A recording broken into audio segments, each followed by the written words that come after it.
Hey traders, TG Watkins here. It is October 14th, Friday, when I'm recording this, and this is a follow-up from the last newsletter that I put out that was just before the CPI number. And I gotta say, it's a little bit of both that we got. So that newsletter, I was saying that we should be going down because price was, let me get to the right chart here, that price was following the 15-minute 50 to the downside, which we can see right there, followed it right down, and the Moxie indicator was not showing us anything. And the number came out hot, and so the market did drop, and so we got this really big drop to the downside.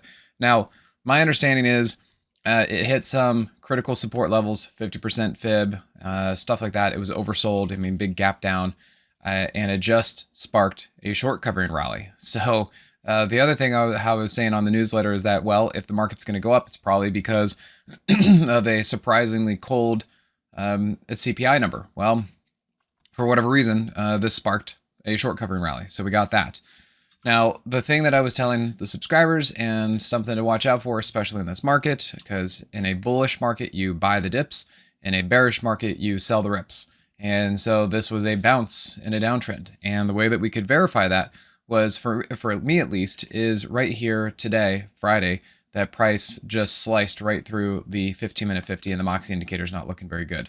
So that seems to, for me, and the internals were very heavy too. So that kind of looked like things were not going to be doing too well on the upside. And then you can see here, price ran into the underside of a downtrending daily 21.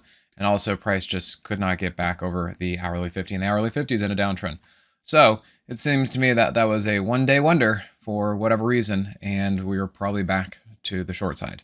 Now, we need to verify all of these things. If the market changes direction and starts to move up and starts engaging with uptrending moving averages on the lower time frames, like the 15 and hourly, okay, we'll kind of change our sentiment. But if price continues to work its way down and be heavy and all that kind of stuff, then we continue to go down. So, all right, guys, thanks again. I'll see you at the next one. Hey, TG here with Simpler Trading. Thanks for watching. If you enjoyed this video, be sure to leave a like or comment below. Also, make sure to subscribe and click that notification bell so you can stay up to date with my market analysis. Or you can join my free newsletter with the link in the description. Good trading, and I'll see you at the next video.